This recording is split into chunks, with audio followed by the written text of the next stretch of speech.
Gracias por acompañarnos a este tiempo de estudio de la palabra, de estudio bíblico, que compartimos acá en el Templo Cristiano de las Asambleas de Dios. Y gracias por acompañarnos presencialmente y gracias a los que nos siguen por las redes sociales, los que se conectan en las redes sociales para estar compartiendo y con nosotros estos estudios de la palabra del Señor. Y la semana pasada empezamos un estudio basado en el Sermón del Monte e hicimos una breve vista panorámica de todo el contenido del Sermón del Monte, que está escrito en Mateo, en los capítulos 5, 6 y 7, pero ahora entramos ya a ver con un poco más de detalle el capítulo en el cual se encuentra escrito el sermón, que es en el capítulo 5. La semana pasada comentábamos que las bienaventuranzas, que se encuentran en el capítulo 5, comentábamos que las bienaventuranzas lo que nos enseñan es cómo debe de ser el carácter del discípulo, cómo debe de ser el carácter del cristiano. Así que vamos a entrar un poco en detalle ya a estudiar las bienaventuranzas. Y lo primero que quiero compartir o dar una breve explicación es que en algunas traducciones de la Biblia, en algunas traducciones modernas, prefieren utilizar la palabra feliz en lugar de la palabra bendito. Utilizan la palabra feliz en vez de bienaventurado. Sin embargo, como una opinión muy personal, el ocupar la palabra feliz en vez de la palabra bendito se sale perdiendo. Y lo explico por qué. Porque por lo general, aquel que es bienaventurado es profundamente feliz. Si usted es bienaventurado, si usted es bendito, ya es feliz. Entonces, reducir la bienaventuranza a la felicidad es como una pérdida, porque la felicidad es un estado subjetivo. La felicidad es un estado subjetivo, de tal manera que podemos ver que nuestro Señor Jesucristo, cuando está dando las bienaventuranzas, Él no está declarando cómo se sienten los discípulos. Él no está diciendo los discípulos se van a sentir felices. Él lo que está enseñando es cómo Dios considera a los discípulos y que por lo tanto no se trata de que sean felices, que se sientan felices, se trata de que ellos entiendan y que ellos conozcan que son benditos, que son bendecidos, que son bienaventurados. Así que lo vamos a ver desde esa perspectiva. Ahora, ¿en qué consisten las bendiciones? Porque si somos benditos es porque hay bendiciones. Entonces, ¿en qué consisten las bendiciones? Bueno, en cada una de las bienaventuranzas, vamos a encontrar en la segunda parte cuál es la bendición. ¿Cuál es la bendición? Ahora, el propósito entonces de este estudio es que recordemos que las bienaventuranzas nos definen el carácter del cristiano, ya lo había mencionado. ¿Y cuáles son las características que se presentan en las bienaventuranzas? Pues algunas de ellas: ser manso, ser pobre de espíritu, ser pacificador, ser de corazón limpio. Pero cada característica de estas también recibe una recompensa. Y de estas recompensas también podemos mencionar brevemente que recibirán el reino de los cielos. Además, van a ser llamados hijos de Dios y van a recibir consolación, pero ya lo veremos más adelante. Ahora, hay dos características generales de las bienaventuranzas. son un todo, no se pueden dividir. Así como el fruto del Espíritu, así como el fruto del Espíritu es uno solo, que debemos de vivirlo y debemos de practicarlo por completo, porque no podemos separarlo el fruto del Espíritu, porque es un solo fruto. Uno no puede decir que sí, yo tengo amor, yo tengo gozo, yo tengo paz, pero no tengo paciencia, ni tengo mansedumbre, ni tengo dominio propio, porque si uno tiene el fruto, lo tiene completo, no lo puede tener parcialmente y tiene que vivirlo y tiene que practicarlo completamente. De igual manera, las bienaventuranzas que muestran el carácter del cristiano, uno no puede decir, esta bienaventuranza, esta característica sí la voy a cumplir, pero esta otra no, porque me parece que es muy difícil o porque mi carácter no es así. No, el carácter del cristiano debe ser completo, de acuerdo a estas bienaventuranzas. Ahora, la primera característica entonces es que no se puede dividir, y lo otro es que no se logran con esfuerzo humano. Porque muchas veces cuando las leemos decimos y pensamos que es muy difícil cumplirlo, pero la verdad es que ni el fruto del Espíritu ni las bienaventuranzas se obtienen y se logran por esfuerzo humano, sino que son características y disposiciones que son resultado de la gracia. Son resultado de la gracia del Señor en nosotros. Y por tanto, si son resultado de la gracia, entonces esto nos enseña que es posible que las podamos cumplir. Todo aquel que es nacido de nuevo puede cumplir con todas las bienaventuranzas y también con toda la parte que corresponde al fruto del Espíritu.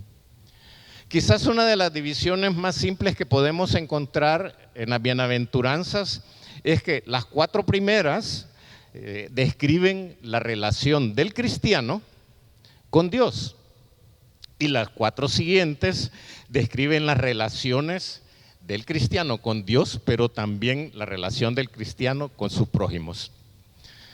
Entonces vamos a ver la primera bienaventuranza. La primera bienaventuranza la encontramos en Mateo 5:3 y dice: bienaventurados los pobres en espíritu, porque de ellos es el reino de los cielos. Bienaventurados los pobres en espíritu, porque de ellos es el reino de los cielos. Ahora, la pregunta acá es, ¿y qué es la pobreza en espíritu? ¿Qué es la pobreza en espíritu? Y ciertamente no tiene nada que ver con pobreza económica o material. Tampoco tiene nada que ver con pobreza acerca del conocimiento espiritual. Tampoco tiene nada que ver con una deficiencia de coraje, o tampoco está hablando de pobreza del Espíritu Santo en nosotros. Porque nosotros tenemos el Espíritu Santo y el Espíritu Santo está completo dentro de nosotros. Entonces no se refiere a ninguna de esas cosas. Ahora, entonces, ¿qué es la pobreza en espíritu? Es el reconocimiento personal de la ruina o insolvencia espiritual delante de Dios. Ruina suena un poquito fuerte, ¿verdad?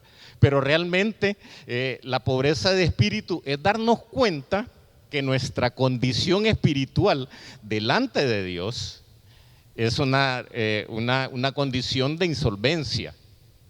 ¿Por qué?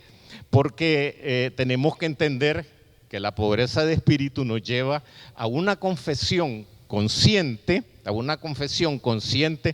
de que somos indignos de estar delante de Dios. Cuando uno tiene pobreza de espíritu se da cuenta de eso. Se da cuenta que uno es indigno de estar delante de la presencia de Dios. Entonces la pobreza en espíritu se convierte en una confesión de la necesidad que el hombre tiene de Dios.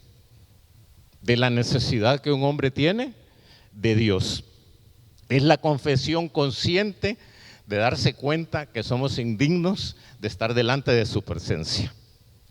Ahora, esto nos lleva entonces a una humilde admisión de que somos impotentes sin Dios, que apartados de Él nada podemos hacer. Cuando nosotros logramos reconocer eso, entonces realmente estamos empezando a vivir la pobreza en espíritu. La pobreza en espíritu, entonces también, si nos vamos al lado contrario, tiene que ver con la ausencia total del orgullo espiritual. Del orgullo espiritual. ¿Se acuerda de alguien que eran orgullosos espiritualmente? Los fariseos. Los fariseos tenían un orgullo espiritual. Ellos se consideraban una raza o una clase por arriba de todos los demás. Que ellos espiritualmente estaban por encima de todos. Entonces ellos tenían orgullo espiritual. Ahora, se puede imaginar la reacción que tuvieron estos fariseos cuando el Señor les dice que el reino de los cielos no le pertenece a los orgullosos espirituales, sino que les pertenece a los pobres en espíritu. Ellos que se sentían dueños del reino de los cielos, y Jesús les dice, no, así no funciona. Para entrar al reino de los cielos hay que ser pobre en espíritu, hay que ser humilde espiritualmente. Entonces, vemos que tenemos que tener esa conciencia que no podemos estar delante de la presencia del Señor por propios méritos, que lo podemos estar delante de su presencia por gracia, pero tenemos que entender que el reino de los cielos le va a ser dado a los humildes o a los pobres en espíritu, aquellos que son suficientemente humildes para aceptar que no pueden estar delante de la presencia de un Dios santo. Amén. Ahora, esta primera bienaventuranza pareciera que es la clave de todo lo que sigue, porque si no tenemos pobreza de espíritu, mucho menos vamos a buscar las otras cosas que pide el carácter del cristiano, de acuerdo a las bienaventuranzas. Y también se vuelve clave porque nos enseña que la recompensa es recibir el reino de los cielos. Entonces, para recibir el reino de los cielos, lo que nos dice es que vamos a poder entrar al reino de los cielos y que somos parte de ese reino. Tenemos que reconocer entonces la necesidad que tenemos de Dios. La necesidad que tenemos de Dios. Y que las demás cosas pues interesan de una manera más superflua, pero tenemos que reconocer la necesidad que tenemos de Dios. Si nosotros reconocemos la necesidad que tenemos de Dios y reconocemos entonces que somos pobres en espíritu, entonces tenemos la garantía de que el reino de los cielos nos pertenece. Ahora, la segunda bienaventuranza, bienaventurados los que lloran, bienaventurados los que lloran porque ellos recibirán consolación. Mateo 5:4. Esta segunda bienaventuranza se podría traducir o se podría decir, felices los infelices. Suena raro, ¿verdad? Felices los infelices, pero dice que son bienaventurados los que lloran. En otras palabras es eso, felices los infelices. Pero esto lo digo para resaltar que hay una paradoja que está escrito en eso. Bienaventurados los que lloran.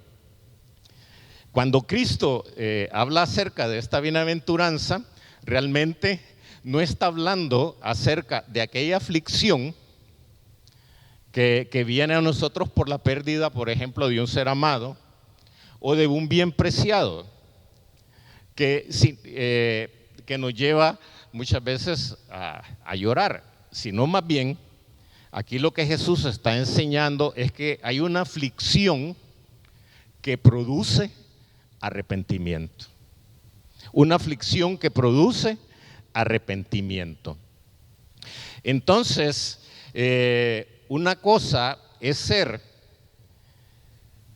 pobre en espíritu y reconocerlo, pero otra es lamentarse y llorar por eso. Porque el que es pobre en espíritu reconoce su condición pecaminosa, Pero una cosa es reconocer la condición pecaminosa, pero otra cosa es llorar por reconocerse que uno es un pecador y que uno le falla a Dios y que uno no puede cumplirle completamente a Dios. Entonces, el llanto sobre el que habla nuestro Señor Jesucristo puede entenderse como aquella contrapartida emocional de la pobreza en espíritu. O sea, es lamentarse del pecado a medida que somos expuestos a la pureza de Dios. Cuando uno se da cuenta delante del Dios que está, delante del Dios santo y puro que se encuentra, entonces viene ese sentimiento de arrepentimiento y eso es lo que nos lleva al lloro. Entonces Jesús dice que los que lloran de esa manera van a recibir una recompensa. ¿Y cuál es la recompensa? La recompensa es que van a ser consolados. ¿Y cómo vamos a ser consolados? Cuando uno reconoce su condición pecaminosa, cuando uno reconoce su pecado y se arrepiente y ora en arrepentimiento de lo que pasa, viene el consuelo de parte de nuestro Señor Jesucristo, que Él nos enseña que por medio de Él nosotros recibimos perdón y que todo el pecado es apartado y que todo el pecado es quitado. Entonces, prácticamente Jesús está diciendo, si hay arrepentimiento y si hay lloro, tengan la seguridad que yo los voy a consolar, porque yo les voy a mostrar y yo les he enseñado que por mi sangre, por mi sacrificio, ustedes han sido perdonados. Y eso trae consuelo. Cuando uno sabe que a pesar de las fallas que le hacemos al Señor, sabemos que Él es fiel y justo para perdonarnos y limpiarnos de toda maldad. Ahora, estamos hablando de nuestros propios pecados, pero también deberíamos de llorar por los pecados de los demás. Deberíamos de llorar por los pecados de la nación. Deberíamos de llorar por los pecados del mundo, porque el mundo está viviendo un tiempo bien difícil, los países, las naciones están viviendo tiempos bien complicados y gran parte de lo que se está viviendo es a causa del pecado que está reinando en el mundo. Entonces deberíamos de lamentarnos, no solo por lo nuestro, sino también por el pecado de los demás, para que podamos buscar misericordia y gracia de parte del Señor. Ahora, Pablo se refirió a esta situación cuando habían falsos maestros que llegaban a perturbar a las iglesias y llegaban a dar falsas doctrinas. Y en Filipenses 3:18 dice, porque por ahí andan muchos, de los cuales os dije muchas veces, y aún ahora lo digo llorando, que son enemigos de la cruz de Cristo. Pablo nos dice que él lloraba por aquellos que eran enemigos de la cruz de Cristo. También nosotros deberíamos de llorar por todos aquellos que son enemigos de la cruz de Cristo. Entonces Pablo nos enseña eso. Además, Cristo también parado enfrente de la ciudad de Jerusalén, se entristeció y lloró, podríamos decir, por la condición del estado de Jerusalén. Él dijo, cuántas veces los he querido reunir, cuántas veces he tratado que ustedes vengan hacia mí, pero siguen apartados. Entonces, entendemos que tenemos que tener esa condición, ese entendimiento, que no solo basta con reconocer nuestro pecado, sino el pecado que hay en la nación. En las Escrituras podemos encontrar casos de profetas o de hombres que lloraron y que presentaron el pecado de sus naciones al Señor. Ahora, nosotros recibimos ese consuelo, esa consolación de que el Señor nos perdona, pero el verdadero consuelo, el consuelo completo, lo vamos a recibir cuando nos encontremos con el Señor en su gloria, porque ahí dice la palabra que el Señor va a enjuagar toda lágrima de los ojos de ellos ¿Y quiénes son ellos? Aquellos que han sido lavadas sus ropas y las han emblanquecido en la sangre del Cordero. ¿A quién se refiere con eso de ellos? A nosotros. A los que hemos sido perdonados vamos a recibir ese consuelo. Ahora, la tercera bienaventuranza. Bienaventurados los mansos, porque ellos recibirán la tierra por heredad. Mateo 5:5. Ser manso no significa ser débil, que muchas veces se considera que el manso es débil. Por el contrario, el manso, la persona que practica mansedumbre, tiene una gran fuerza interior. Tiene una gran fuerza interior que le permite poner su voluntad y sus reacciones bajo el control de Dios con total confianza.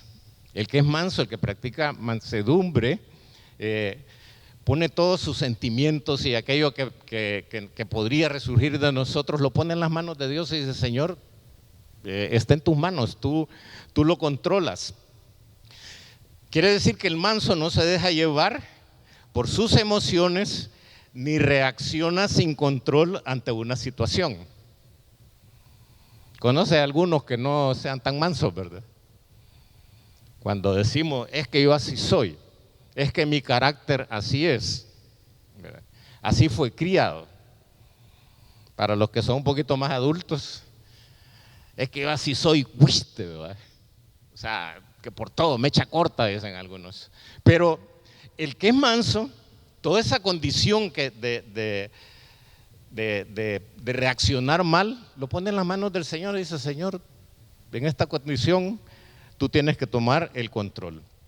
Ahora, no tenemos excusa para no ser mansos. No tenemos excusa para no ser mansos. Y una de las razones es que la mansedumbre forma parte del fruto del Espíritu.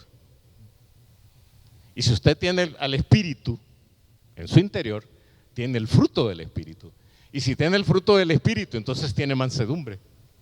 Así que no hay excusa para decir que no podemos ser mansos. Y vemos entonces que la promesa es que van a recibir o van a heredar la tierra. Mire, el manso realmente ya está heredando la tierra en esta vida. ¿Por qué? Porque el manso siempre está satisfecho con lo que tiene, siempre está satisfecho con las relaciones que tiene con las demás personas, siempre está contento con lo que tiene. Pablo era uno de ellos. Pablo decía que él estaba, he aprendido. No decía que de pura guasa, ¿verdad? Sino que dice: he aprendido a vivir en abundancia, a vivir en escasez, y todas las otras condiciones que él dice, ¿verdad? A comer y hasta saciarme y a padecer hambre. Pero él decía: pero en todo yo sé que todo lo puedo en Cristo que me fortalece. Mansedumbre, hermano. Y saber que entonces ya hemos heredado la tierra. Ya hemos heredado la tierra. Ahora, ¿cuándo la vamos a heredar por completo? ¿Cuándo la vamos a heredar por completo? La vamos a heredar por completo cuando vengamos con Jesús en su segunda venida a la tierra. Porque entonces vamos a venir con el Señor a reinar, vamos a venir a reinar juntamente con Él. Y entonces se va a cumplir por completo que seremos coherederos con Cristo. Seremos coherederos con Cristo. O sea, Cristo ha heredado todo el universo, pero cuando venga en su segunda venida y que nosotros vendremos con Él, entonces también nosotros vamos a recibir ya en plenitud la tierra. La cuarta bienaventuranza. La cuarta bienaventuranza dice: bienaventurados los que tienen hambre y sed de justicia, porque ellos serán saciados. ¿Alguna vez ha tenido hambre? Pero hambre de la de verdad, no hambre de la que da así porque ya va a ser la hora del almuerzo, la hora de la cena, sino hambre, de aquel hambre que duele, ¿verdad? O sed, tal vez es más fácil entender la sed. ¿Alguna vez ha andado usted con la garganta y el paladar totalmente reseco y no hay a dónde tomar un poco de agua? Y uno anda que no aguanta. Entonces, a ese tipo de hambre y de sed se refiere el Señor cuando dice que son bienaventurados los que tienen hambre y sed de justicia. Ahora, tenemos que entender entonces qué es esta justicia que debemos de procurar. ¿De qué tipo de justicia debemos de tener hambre y sed? El hambre y sed de la justicia que necesitamos es que queremos vivir una vida conforme a la voluntad de Dios. Si nosotros vivimos conforme a la voluntad de Dios, entonces estamos viviendo en la justicia de Dios. Estamos siendo justos delante de Dios. No la justicia que nosotros queremos aplicar, sino la justicia que nuestro Señor espera que nosotros vivamos, y la vivamos como viviendo en su voluntad. Por tanto, la persona que tiene hambre y sed de justicia tiene que conformarse a la voluntad divina. Y conformarse no de aceptarlo, sino de moldearse de acuerdo a la voluntad divina. Querer ser justo no simplemente es temer a Dios, porque muchas veces consideramos que estamos viviendo en justicia porque somos temerosos de Dios. Pero acá lo que nos enseña es que el que quiere ser justo, la justicia, o sea, vivir la voluntad de Dios, se ha convertido para él la cosa más importante y deseable en el mundo. Cuando nosotros queremos vivir completamente bajo la voluntad de Dios, bajo sus preceptos, bajo sus mandamientos, bajo sus enseñanzas, entonces realmente estamos empezando a vivir la voluntad de Dios y estamos empezando a vivir la justicia de Dios. ¿Y cuál es el resultado de vivir la justicia de Dios? El resultado es que los que tienen hambre y sed de justicia serán ¿qué? Saciados. Serán saciados. Pero, ojo, el contexto aquí nos exige que comprendamos que la bendición es que vamos a ser saciados de justicia. No saciados de llenarnos el estómago, de tenerse, ser saciados de justicia, porque dice que los que tienen hambre y sed de justicia van a ser saciados. ¿Saciados de qué? De la justicia de Dios. Entonces, el Señor le concede al que es hambriento de las bendiciones, les concede los deseos en su corazón. De manera que una persona que tiene hambre y sed de justicia es bendecida por Dios, es bendecida por Dios. Dios la llena, pero esta justicia que llena a aquel que quiere ser justo, aquel que sigue la justicia de Dios, aquel que tiene hambre y sed de justicia, el Señor lo sacia, pero vuelve a tener hambre y sed de justicia.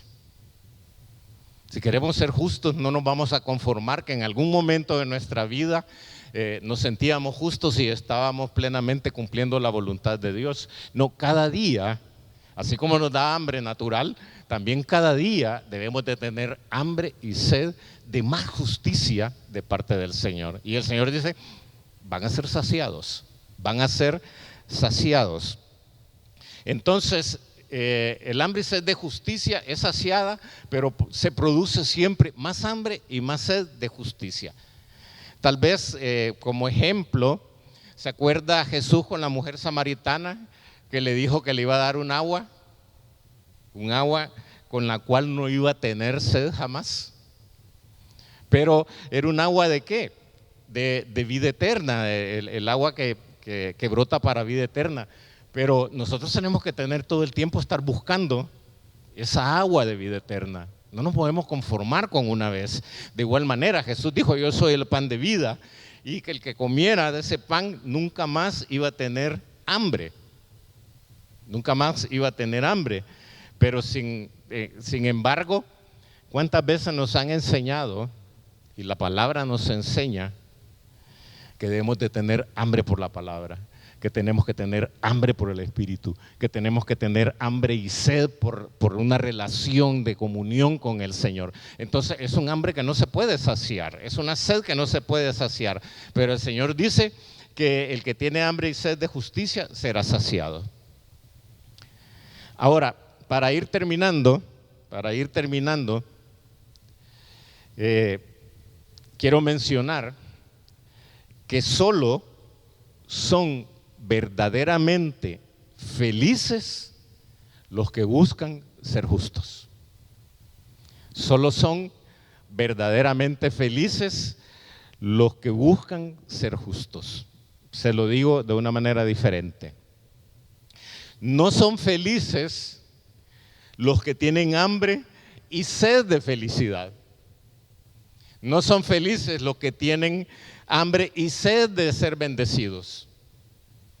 No son felices los que andan buscando las bienaventuranzas.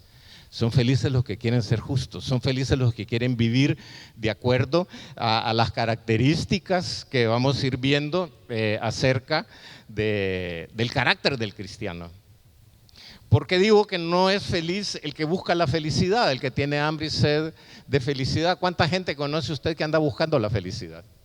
Que la anda buscando en las cosas materiales, que la anda buscando en la provisión económica, que la anda buscando en los deseos de la carne, pero al final no son felices. Por el contrario, muchas veces llegan a la infelicidad. Pero el que busca ser justo, el Señor le promete que es bendito, que es bienaventurado, y entonces al recibir las bienaventuranzas empieza a vivir la verdadera felicidad, el verdadero gozo que viene a través de nuestro Señor. Entonces, el deseo de justicia, el hecho de tener hambre y sed de ella, significa como último término el deseo de ser libre de pecado en todas sus formas y manifestaciones. Porque el pecado es lo que nos separa de Dios. Por tanto, querer ser justo es querer vivir apartado del pecado, apartado de todo aquello que nos separa de esa relación y de esa comunión íntima que tenemos que tener con el Señor. Vemos entonces, hemos visto 4 bienaventuranzas que tienen que ver con nuestra relación con Dios, con nuestra relación con Dios. La siguiente semana veremos las otras 4 bienaventuranzas en las cuales vamos a ver cómo tenemos que relacionarnos siempre con Dios, pero también cómo tenemos que relacionarlos con las personas, con los demás. Así que nos quedamos hasta acá. Damos gracias a Dios por enseñarnos, por guiarnos a través de la luz de la palabra. Y quedamos pendientes entonces la siguiente semana. Veremos las otras 4 bienaventuranzas para que el Señor esté tocando nuestras vidas, esté tocando nuestros corazones, para que forjemos ese carácter de cristiano, ese carácter de justicia que el Señor espera en nosotros. Los esperamos entonces el próximo martes. Que el Señor les bendiga.